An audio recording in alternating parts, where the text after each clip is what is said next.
It's no secret that the gaming industry is still, unfortunately, a very male-dominated, male-centric place, from the developers to the storylines to the in-game characters.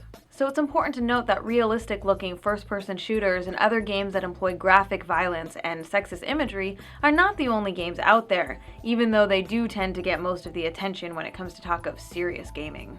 Because I'm often frustrated with the male-dominated, blood and guts, testosterone-driven shoot-'em-up games that seem to dominate the Xbox and PS3 platforms. It's refreshing to see so many games on Apple's iOS that focuses on puzzle solving and creative storytelling.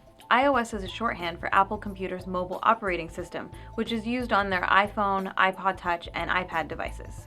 Even with, or perhaps because of its limited graphics and processor capabilities, the iOS platform has managed to expand the scope of what gaming can be. We've seen a flood of highly imaginative and engaging games that borrow from 80s era classics, as well as breaking new ground with simple and innovative gameplay. Having so many creative, simple, intuitive, and non-traditional games available right in our pockets has really helped bring gaming to a wider range of people, including to more women, who may have never considered themselves gamers before. These are some of the reasons why I find myself playing games on my phone much more than I do on traditional gaming platforms. My iPhone is always there for me when I'm waiting in a long line, riding the subway, or sitting in a boring meeting. With somewhere in the neighborhood of 100,000 games currently available for the iOS, it's not an easy task to pick out the best of the best. So for this particular top 10 list, I decided to narrow the field a bit. While I really love games like Angry Birds and Plants vs. Zombies, I'm reserving this list for games that are based on non-violent problem solving. Of course, I recognize that Angry Birds uses an adorable and comical form of cartoon violence. Plus, those damn pigs really do deserve it. I want to make absolutely clear that I am in no way saying that games that involve violence are always bad or have no value. What I am saying is, at their best, video games can promote problem-solving skills, critical thinking, creative mathematics, and confidence building. One of the things that many feminist movements have advocated for over the decades is nonviolent conflict resolution and creative ways to solve both domestic and international disputes. So while these games might not be explicitly feminist per se, they do focus on problem solving. So with that, here's my top 10 favorite, mostly non-violent games for the iPhone that don't involve beating anything to death with a stick. Tiny Wings is an adorable game about a little bird whose wings are too small to fly. It's a simple one-touch button, but don't be deceived by its simplicity. Getting that little bird to fly can be tricky. World of Goo was originally created for a PC platform and was formatted to fit the iPhone, and I've got to say it was an incredibly fun game on the computer, but it's even more compelling on the iPhone with its touchscreen.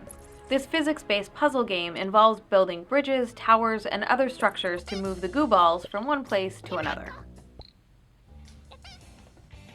Groove Coaster is an audiovisual game that tests your rhythm. You have to tap on the screen every time a bubble appears on the track, which corresponds to the beats of the music.